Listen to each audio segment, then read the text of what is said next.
Hello friends, मैं गौरव और आज के समय में पूरी दुनिया में 12,705 न्यूक्लियर वेपन्स मौजूद है, जिसमें से 5,977 न्यूक्लियर वेपन्स तो अकेले रशिया के पास है। और अगर रशिया ने इन धमकियों के बजाय सच में इन्हें फोड़ दिया तो इंसान लिटरली अपने आधे पिघले शरीर के साथ रेंगता हुआ नजर आएगा। मतलब क्या ज़ेलेंस्की का 1986 वाला चेर्नोबिल न्यूक्लियर डिजास्टर रिपीट होने का डर सच हो जाएगा? वेल, शायद हाँ, और वो भी 1000 गुना ज्यादा इंटेंसिटी के साथ। लेकिन अगर ऐसा हुआ तो रशिया, जो आज एक बार फिर अपने इस मैप को इस मैप में बदल देने का सपना देख रहा है और दुनिया से लड़ रहा है, डोंट यू थिंक वो पृथ्वी को ही बदल देगा? पर अगर दुनिया खुद को जिंदा रखने में कामयाब हुई और हमने खुद को न्यूक्लियर वॉर से बचा लिया तो दुनिया वेस्टर्न पावर की नहीं, इंडियन रुपीस की गुलाम बन जाएगी। मगर कैसे? Well, let's find that out in today's video title.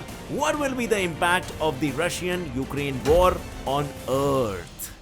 अब फ्रेंड्स, सबसे पहले रशिया यूक्रेन वॉर के करंट डेवलपमेंट्स और इनमें मिल रहे करंट धमकियों की बात करते हैं, जिसमें है थ्रेट नंबर 1, न्यूक्लियर वॉर।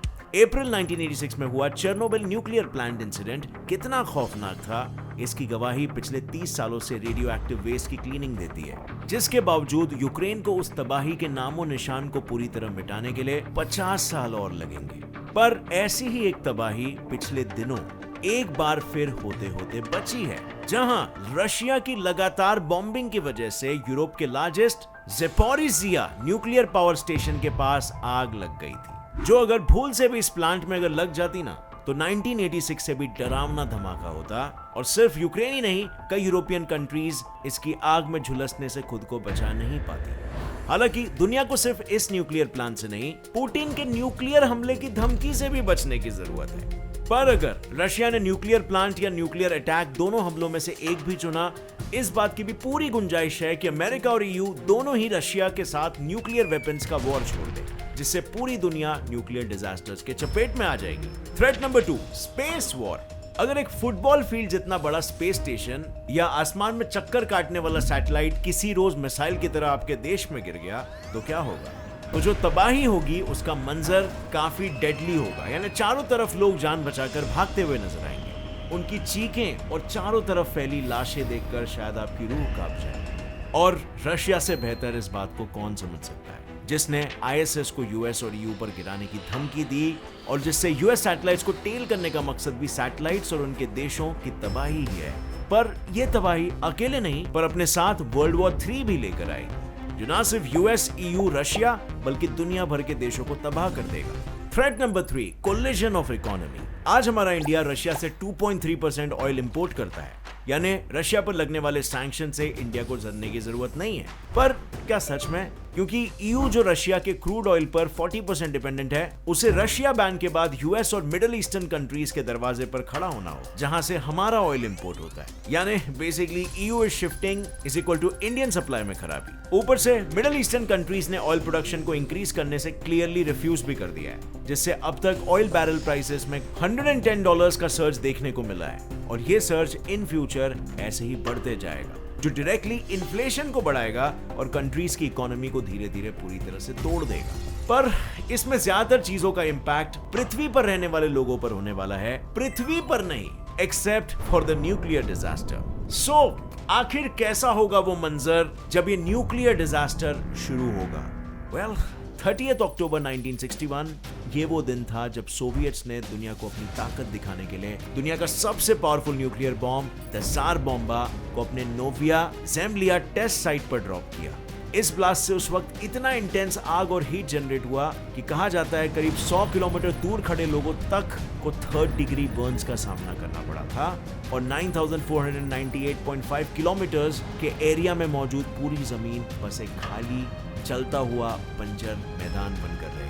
सो अब इसी से सोचो, रशिया के पास आज करीब 5,977 न्यूक्लियर बॉम्ब्स है, which is around 47.04% of the total number of nuclear weapons in the world। यानी आज के समय अगर रशिया ने न्यूक्लियर वॉर शुरू किया और बाकी कंट्रीज भी उस पर कूद पड़े, तो उन ब्लास्ट से निकली हीट से हर जगह बस आग ही आग हो। ब्लास्ट रेंज में मौजूद सभी लोग इंस्टेंटली वेपराइज हो जाएंगे, और जो बच जाएंगे वो अपने आधे पिघले धड़ को लेकर बस कहीं छुपने की जगह तलाशते नजर आएंगे। पर सैडली ये तो बस शुरुआत है। इसके बाद तो असली खेल शुरू होगा with a series of events starting with number 1, rapid global warming.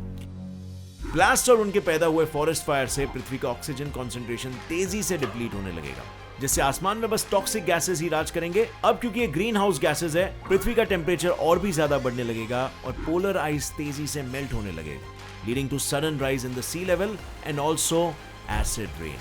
Which brings us to the next point, acid rain. जब ब्लास्ट के तुरंत बाद उनसे निकली हीट अपने चरम पर होगी, तब उससे समुद्र का पानी तेजी से इवेपोरेट भी होने लगेगा और उससे बने बादल टॉक्सिक गैसेस के साथ एसिड रेन के तौर पर बरसने लगेंगे। यानी जमीन के साथ साथ अब पानी भी सबकी जान का दुश्मन बन चुका होगा, killing most of the aquatic life forms as well. लेकिन इसी दौरान साइमल्टेनियसली एक और अनहोनी भी अपने पैर पसारते नजर आएगी, and that would be earthquakes and tsunamis. Number 3, earthquakes and tsunami. साल 1961 में जब सिर्फ एक जार बॉम्ब को जमीन से 13,000 फीट ऊंचाई पर फोड़ा गया था, तब भी उससे रिक्टर स्केल पर 5 से 5.52 मैग्नीट्यूड के साइस्मिक या भूकंप वेव्स पैदा हो गए थे, जिन्होंने पृथ्वी के 3 चक्कर लगाए थे। यानी अगर हजारों की तादाद में न्यूक्लियर बॉम्ब्स फोड़े गए तो उससे पैदा हुए भूकंप से जमीन फटने लगेगी, समुद्र में भी ऊंचे ऊंची लहरें उठने लगेगी और देखते ही देखते ऑलमोस्ट पूरा प्लैनेट समुद्र के नीचे समा जाएगा। बिकॉज बर्फ भी तो पिघली थी, रिमेंबर? सो कहने का मतलब इतना है कि इस वक्त तक इंसानों का नामो निशान ऑलमोस्ट मिट चुका होगा। लेकिन सिर्फ इंसानों के खत्म होने से ये सीक्वेंस ऑफ इवेंट्स थम नहीं जाएंगे, क्योंकि इस सब के बाद शुरू होगा पृथ्वी का पहला man made ice age. Number 4, man made ice age. जब ऑलमोस्ट सारी जमीन समुद्र के नीचे समा चुकी होगी, तब उससे पृथ्वी पर चारों ओर लगी आग तो बुझ जाएगी, लेकिन इन फॉरेस्ट फायर्स, वोल्केनिक इरप्शंस और न्यूक्लियर ब्लास्ट से एटमॉस्फेयर के ऊपरी लेयर्स तक पहुंचे डस्ट और ऐश के पार्टिकल्स को जमीन पर फिर से सेटल होने में फिर भी 1 साल तक का समय लग जाएगा। नाउ दिस मीन्स कि ऑलमोस्ट पूरे साल भर सूरज की धूप पूरी तरह से ब्लॉक होगी और हर तरफ बस अंधेरा ही अंधेरा होगा। खैर, इस पृथ्वी का तापमान तेजी से ड्रॉप होने लगेगा, which will lead to the first man-made ice age, जिसके बाद सिर्फ कुछ लकी जीव ही होंगे जो मरे हुए जानवरों का मांस खाकर इस डिजास्टर को झेल पाएंगे। But then, after almost a year, जब फाइनली डस्ट और ऐश नीचे सेटल होने लगेगा और सूरज की किरणें भी फिर से पृथ्वी की सतह तक पहुंचने लगेगी, तब जाकर पृथ्वी फिर से खुलकर सांस लेने लगेगी because of rebirth of plants. Number 5, rebirth of plants. साल भर आसमान ढका होने से बड़े पेड़ पौधों का तो आइस एज में बचने का चांस ही नहीं होगा, लेकिन वो क्या है ना, कितने भी मैस एक्सटिंक्शंस हो, जीवन हमेशा अपना रास्ता फिर से खोज ही लेता है, और यही इस बार भी होगा। पेड़ पौधे जो सीड्स और स्पोर्स पैदा करते हैं, वो इतने टफ होते हैं कि ज्यादातर नेचुरल या मैन मेड डिजास्टर्स को बखूबी झेल लेते हैं, और इसी के चलते जब फिर से धूप खिलेगी तो जमीन पर सेटल हुई राख, डीकेइंग एनिमल से मिले न्यूट्रिएंट्स और फिर से पिघली बर्फ से मिले पानी को एब्जॉर्ब करके पेड़ फिर से फल फूलने लगेंगे और पृथ्वी फिर से हरी भरी होने लगेगी। बट यू नो, अगर ये वॉर न्यूक्लियर लेवल तक गया ही नहीं बल्कि सिर्फ नॉर्मल गोला बारूद तक ही रहा, तो हो सकता है कि एक दिन जब आप सोकर उठो तो आपको ये पता चले कि यूएस डॉलर की जगह हमारे रुपये ने ले लिए, क्योंकि इस वॉर से इंडिया एक सुपर पावर बनकर इमर्ज होगी। वेल, आप में से काफी लोग खुशी के मारे पागल हो रहे रहोगे, लेकिन ये बिल्कुल सच है, क्योंकि जो चीज मैंने आपको इमेजिन करने के लिए कही है वो हमारी हकीकत बन सकती है। कैसे? दरअसल इंडिया आज इस वॉर के बीच एक न्यूट्रल रोल प्ले कर रहा है, जिससे यूरोप, रशिया और यूएस जैसी कंट्रीज जो इस वॉर में तन मन धन से जुड़ी है, उन जैसी तबाही से, उस इम्पैक्ट से हम बच जाएंगे। पर यह दुनिया इन्फ्लेशन से नहीं बच पाएगी, और अगर बचना चाहे तो इस इन्फ्लेशन से बचने का दुनिया के पास एक ही रास्ता होगा, रीन्यूएबल एनर्जी, जिसे पाने के लिए दुनिया भर के देश आज ग्लोबल स्टेजेस पर खड़े होकर लंबे लंबे भाषण तो देते हैं, पर इंडिया की तरह इन देशों में से कोई भी इस एनर्जी को पा नहीं सका है, क्योंकि हमारे इंडिया ने 2030 तक नॉन फॉसिल एनर्जी सोर्सेज से 40% of its installed electricity capacity को रीच करने का गोल बनाया, जो इंडिया ने नवंबर 2021 तक पूरा भी कर लिया। और इंडिया के इसी एडवांटेज की वजह से India will emerge as a global super power, क्योंकि जब दूसरी कंट्रीज अपनी इंडस्ट्रीज को रीबिल्ड कर रही होगी, उस वक्त इंडिया इन्हीं देशों में अपने प्रोडक्ट्स को सेल करेगा। लेकिन इंडिया को सुपर पावर बनाने वाली रीन्यूएबल एनर्जी के साथ और भी कई एस्पेक्ट्स हैं जो इंडिया के फेवर में होंगे, जैसे एक इंसान की बेसिक नेसेसिटी यानी फूड, क्लोथिंग और शेल्टर के मामले में भी इंडिया काफी हद तक सेल्फ रिलायंट है, क्योंकि इंडिया वर्ल्ड में second largest producer of food और वर्ल्ड्स लार्जेस्ट कॉटन प्रोड्यूसर है और in terms of land 7th largest country है बाय एरिया। यानी भले ही इंडिया को सेल्फ रिलायंट बनने में टाइम लगेगा, but India will definitely always have an advantage over other countries।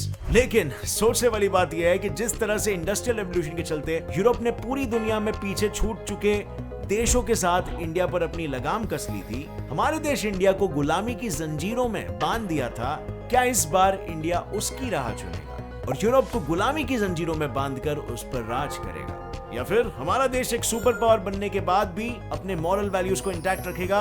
आपकी इस बारे में क्या राय है फ्रेंड्स? लिखिए अपना जवाब नीचे कमेंट सेक्शन में। और अगर इस वीडियो से कुछ भी नया सीखने मिला, एक लाइक जरूर ठोकना। Gets it fly fact channel को अभी सब्सक्राइब करो और बेल नोटिफिकेशन दबाओ ताकि आगे आने वाली हमारी कोई वीडियो की अपडेट आप मिस ना कर सको। With that said, as always friends, stay curious, keep learning, keep growing. जय हिंद।